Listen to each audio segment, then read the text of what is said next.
Sorry, I just keep saying that pun. It's just a little bit punny to me. I like it.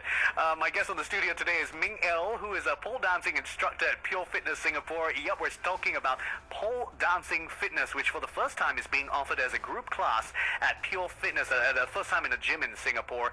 You can find Pure Fitness at Knightsbridge, and later on in November, they're going to be at Pure Fitness Asia Square at the Marina Bay area. That's going to be the largest gym in Singapore, 32,000 square feet. They're going to have MMA, group fitness studios, workout with a panoramic view of the city, and of course pole dancing will be there as well. So let's talk a little bit about that with Ming once more. Ming, talk to me about the pole dancing student. Right. Who is choosing pole dancing as a fitness option?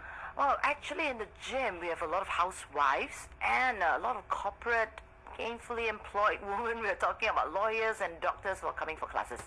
Okay, so no tai-tais lah.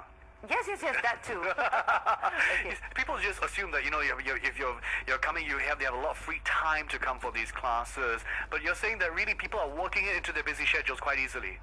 Because we have like 6 classes right now in Knightsbridge. They span over weekday to weekends and afternoons, evenings. So we have a class for everybody. At all times of the day. And it's about 55 minutes to an hour, you said each class is. That's right. And in most cases, really, that's enough. So most of your students will just come for that class and head on home after that. They won't stay and work out again. Well, some of them they do. They do other.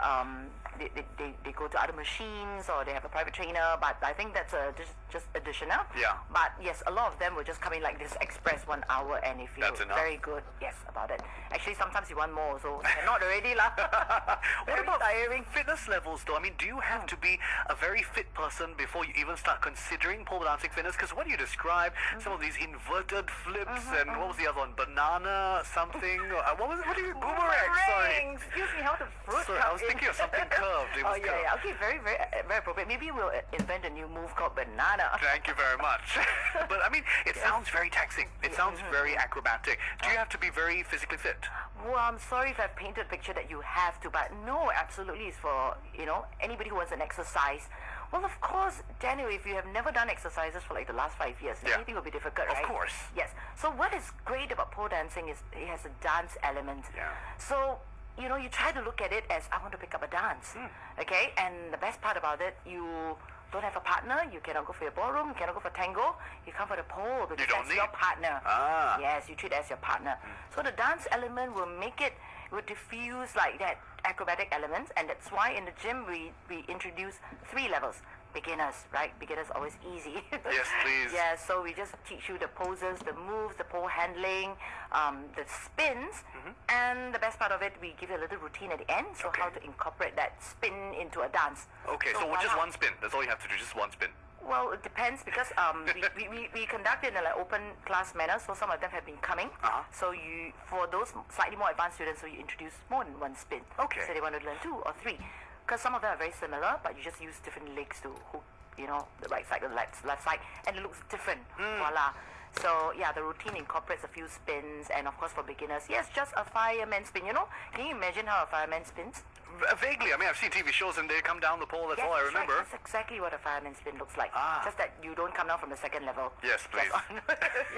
Yeah. So a fireman spin. We've got geisha. We've got very funky names for the spins as well. Sounds like it. So that's the fun element. So people from all fitness levels can start at the beginner. Yes. Even if, let's say, you're not so lean, you don't have a 6-pack. Let's say you got a 1-pack, and you're coming in with a little bit of excess weight. Yes. That's fine. That's fine. Absolutely. Okay. Yeah. What if you don't have the upper body strength? Because it sounds like you need a bit of that. You build that in pole classes. So you don't have it until you have.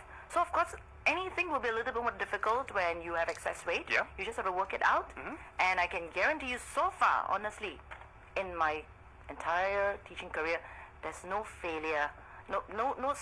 Nobody who can't do it. Yeah. It's just the pain element which It's a mental thing sometimes. Yes, because of the friction. Pole, so you have to endure it. Well, I suppose it's just like if you carry weights, you get calluses.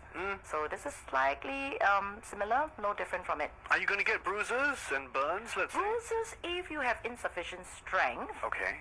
Because especially when you're like sliding down and can't hold yourself up, there'll be a bit of abrasion. But this is very individual. It also depends on your skin. So you do get a Some people bruise more easily. Yes. Yeah.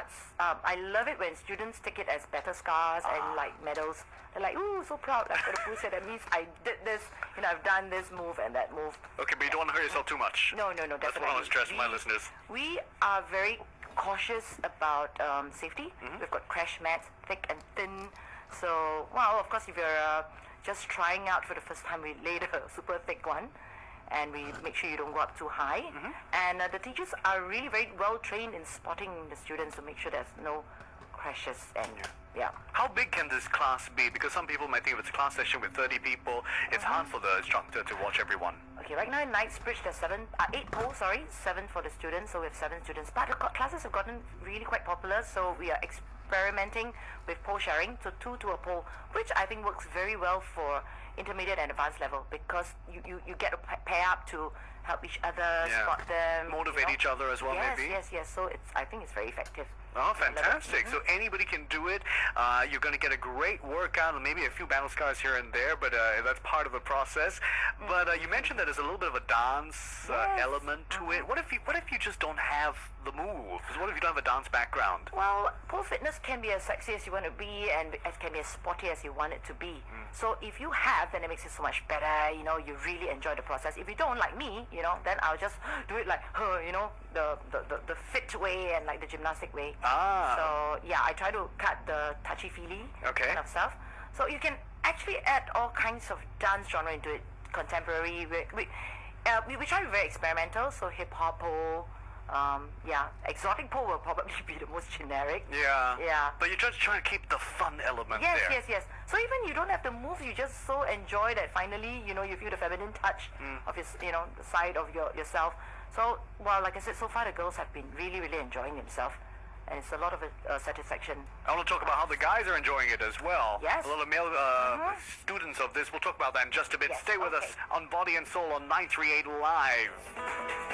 Body and Soul right here on 938 Live. Today my guest is Ming L. She's a certified pole dancing instructor based at Pure Fitness Singapore, located at Knightsbridge. And she's talking to us about the benefits of pole dancing, which is for the first time being introduced as a group class at a gym in Singapore. Pure Fitness is the first to offer it, and we're talking about the benefits for you. Ming, you mentioned that lots of the ladies are really enjoying the feminine aspect of the dance rather, and being able to accomplish a lot of the moves with the pole and the feminine touch as you described. But you said a rising trend is a lot of guys are enjoying it as well because they see it as a good option for weight training particularly. Yes, I would say there are a lot of guys, but a lot of them are still a little bit like more unsure. Nervous a little bit. Yes, nervous. I would say the guys will firstly be in touch because they're curious.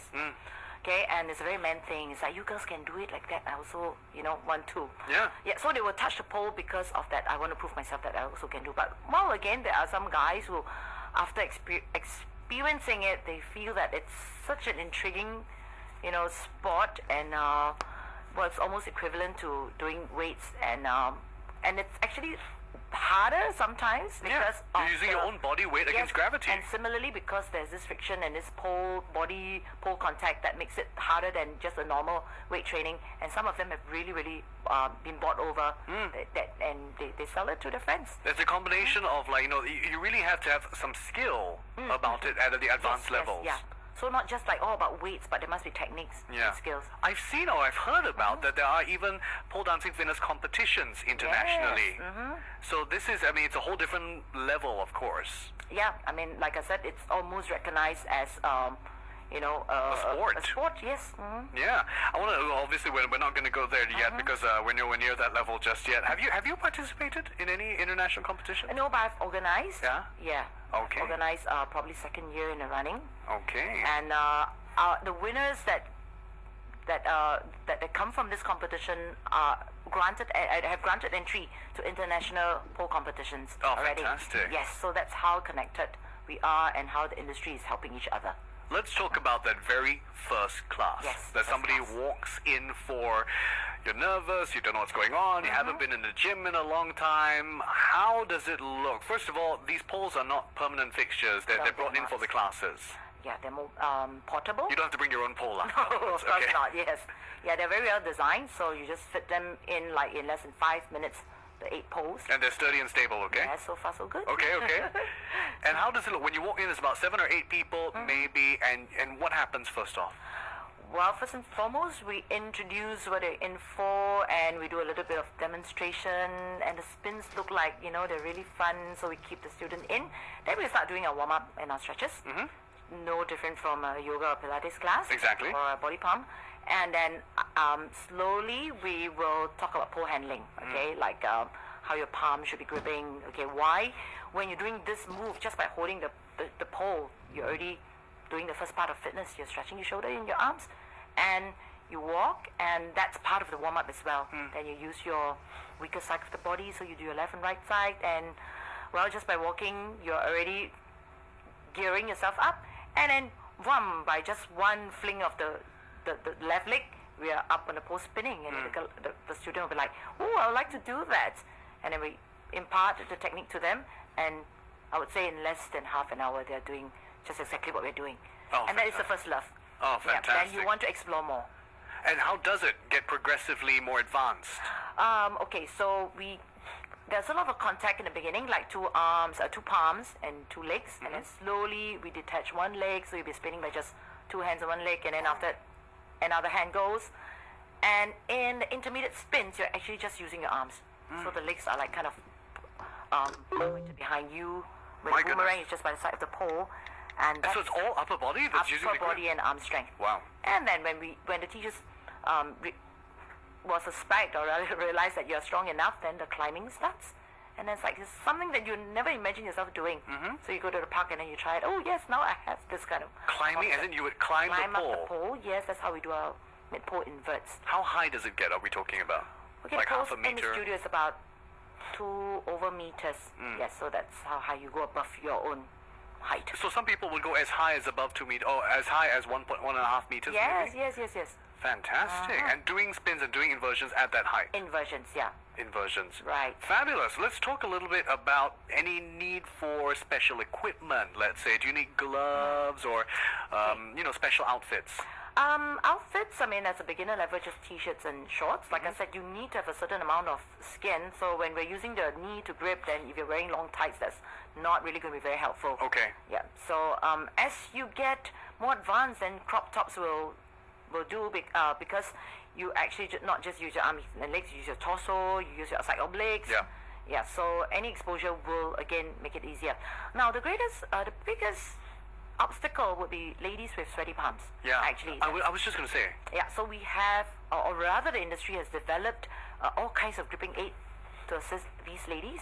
So you have dry hands and mighty grip and stuff like that. Grip aid that actually sort of like temporarily form a shield on your palm to just reduce the sweating, or rather delay it. For that period of Yes, time. and of course gloves will be the ultimate solution. Okay, so some people do come in with gloves. Yes. Okay. And actually they look quite stylish, just like biker. Yeah, I guess so. Yeah, it's okay. You don't have to feel like, oh, no, you need to use gloves. So they actually look good. Yeah, and the gloves come in different colors. Oh, that's the good thing as Maybe well. we start to put in bling blings as well. Maybe.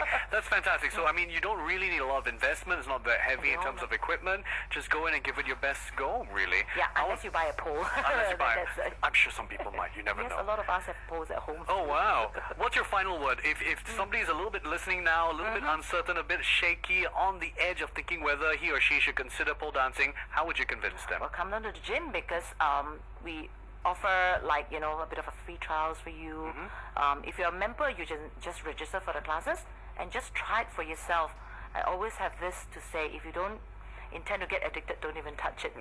Once you do, you get so hooked. Oh, fantastic. Yeah, love it. Ming, it's been a pleasure speaking with you this morning. Thank you, my pleasure. Thank you for joining us on this fitness edition of Body and Soul. That was Ming L, who's a certified pole dancing instructor at Pure Fitness Singapore, located at Knightsbridge. And later this year, you'll find them, of course, at Pure Fitness Asia Square, their new premises, later opening in November. Thanks for joining me, Daniel Martin, on Body and Soul, right here on 938 Live. 938 Live.